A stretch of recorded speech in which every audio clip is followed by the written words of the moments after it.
તો મારું નામ ભાઈ સિપાઈ છે। હું બિરલા ઉપસનો પાટણ ટેરેડીનો ટેરેડી સેલ્સ મેનેજર છું। આજે આપણે ભેગા થયા હતા સુપર ટાઇલ્સ એન્ડ કલરમાં આપણે મીટિંગ માટે।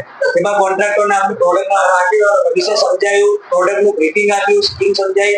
પછી આપણે ડીલર જોયા છે કે ડીલરને આપણે જે આપણું 3-4 મહિનાથી કે 5 મહિનાથી જે બિરલા ઉપસનું કામ કરે છે એમને આપણે પૂછીએ કે તમે અમારી ડીલરશીપ લીધી એના પછી તમને પ્રોડક્ટ વિશે શું જાણવા મળ્યું, માર્કેટ વિશે શું જાણવા મળ્યું, કે બિરલા ઉપસ કેવી પ્રોડક્ટ છે એ બધું આપણે ફેસલભાઈ છે સુપર ટાઇલ્સ અને કલરમાં એમને આપણે પૂછીએ। પછી ફેસલભાઈ, તમને પ્રોડક્ટ જ્યારથી તમે ડીલરશીપ લીધી એના પછી તમને બિરલા ઉપસની પ્રોડક્ટમાં શું નવું જોવા મળ્યું, માર્કેટમાં શું જોવા મળ્યું, પ્રોડક્ટની ક્વોલિટી કેવી છે, કોઈ કમ્પ્લેન બાબતે હોય કે કોઈ સામેથી માંગતો હોય તમને કેવું લાગ્યું એ થોડું તમે સમજાવો। જ્યારે બિરલા ઉપસ નવા માર્કેટમાં આવ્યો એ વખતે આપણે 2-3 મહિના સુધી એના બારામાં જરા રિસર્ચ કર્યું અને વાહિદભાઈ છે એ મારા પાસે એનો કોડ ઓપન કરાવવા માટે, બિરલા ઉપસની ડીલરશીપ આપવા માટે એમને 2-3 ફેરા મારે ત્યાં મહેનત કરી, પણ મને હજી સુધી બિરલા ઉપસ સમજમાં નહોતો આવ્યો।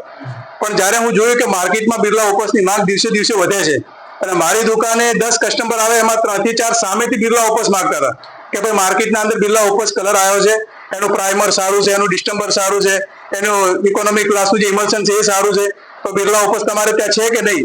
તો પછી આપણને એવું લાગ્યું કે ભાઈ આગળનું ભવિષ્ય બિરલા ઉપસનું છે। એ સામે રાખીને પછી હું વાહિદભાઈને કીધું કે આપણે ચલો બિરલા ઉપસનું ડીલરશીપ ખોલીએ।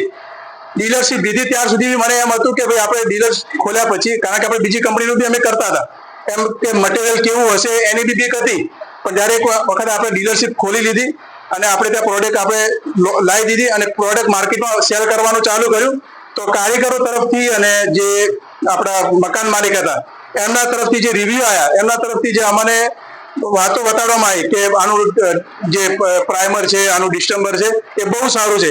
એટલે આપણે સેટિસ્ફાઈ થઈ ગયા કે ભાઈ આપણે જે વસ્તુનું ડીલરશીપ લીધી છે બિરલા ઉપસના બારામાં, આનું મટીરિયલ બી સારું છે, આનાથી આપણા જે કારીગર મિત્રો છે એ બી ખુશ છે અને આનાથી મકાન માલિક બી ખુશ છે।